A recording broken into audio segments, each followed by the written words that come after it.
C'est une séance de travail convoquée ce mardi 26 août par le gouverneur Grace Bilolo dans la salle des réunions au 4e niveau de l'hôtel du gouvernorat, réunissant toutes les parties prenantes dans la phase du parachèvement du stade Lumumba. Le gouverneur Bilolo, restant dans les fondamentaux de la soumission d'offres des travaux du parachèvement, a ouvert cette séance en présence du vice-gouverneur Prosper Ntela et du ministre provincial des ITPR, Jacques Condé, par une circonscription globale du feuilleton Stade Lumumba. Le bureau technique de contrôle BTC a brossé en détail le tableau du coût du projet dans sa phase de parachèvement élevé à 9 815 857 $ américains, sur lesquels 7 100 000 $ américains ont été déjà remis en espèces, soit 77% de moyens financiers. Le gouvernement provincial devra verser par la suite 2 986 222 $ américains à l'entreprise en termes de continuité une fois l'objectif atteint, a insisté le patron de la province. Pour lui, Sodimas devrait atteindre le seuil de travaux relatifs aux moyens fournis avant d'entamer un quelconque ajout. Sodimas s'est montrée adhérente aux avis de l'autorité provinciale de poursuivre dans le rationnel, le pragmatisme et le réalisme. L'initiative du gouverneur était salutaire parce que nous avions toujours souhaité avoir une séance de travail.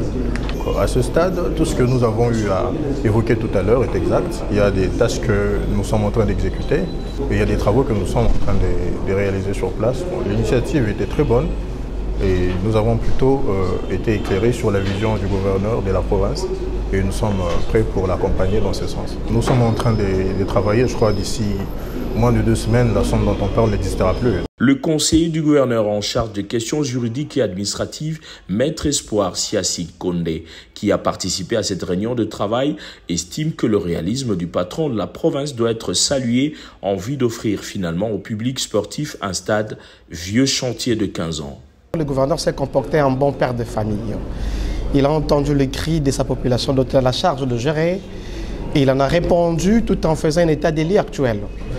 Cet état des lieux circonscrit sur ce qui a été déjà fait par les prédécesseurs et la proportion des travaux exécutés par l'entreprise.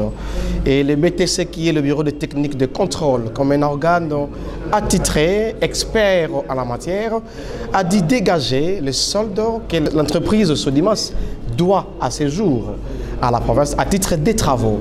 Et c'est l'occasion par laquelle que le gouverneur a voulu être pragmatique, qu'il faille tout d'abord finir ce reliquat en termes de solde pour permettre à apprécier ce qui reste à faire et rendre le stade idéal pour le match. Et donc il s'attelle là-dessus, il martèle, il a estimé dans sa théorie du pragmatisme d'indiquer les urgences qui permettront que le stade soit ouvert dans un bref délai, maximum de 3 mois, mais il faudrait la volonté. Alors la volonté dans le sérieux de l'entreprise Sodimas, qui est une de notre province, dont on voudrait également préserver. Le gouverneur, un homme responsable et conséquent, après avoir proposé la création d'une commission ad hoc pour le suivi, a fixé un délai de 3 mois courants et a appelé l'entreprise à l'observance de ses recommandations, à l'instar de l'entreprise Mango, pour passer à l'essentiel, parmi lesquels l'embellissement du vestiaire, la finition priorisée de la charpente de la tribune d'honneur, les garde-fous aux abords du stade en guise de sécurité de la population. Aux côtés des entreprises contractantes, la division des ITPR, des sports, la société civile et les dirigeants des clubs étaient également de la partie.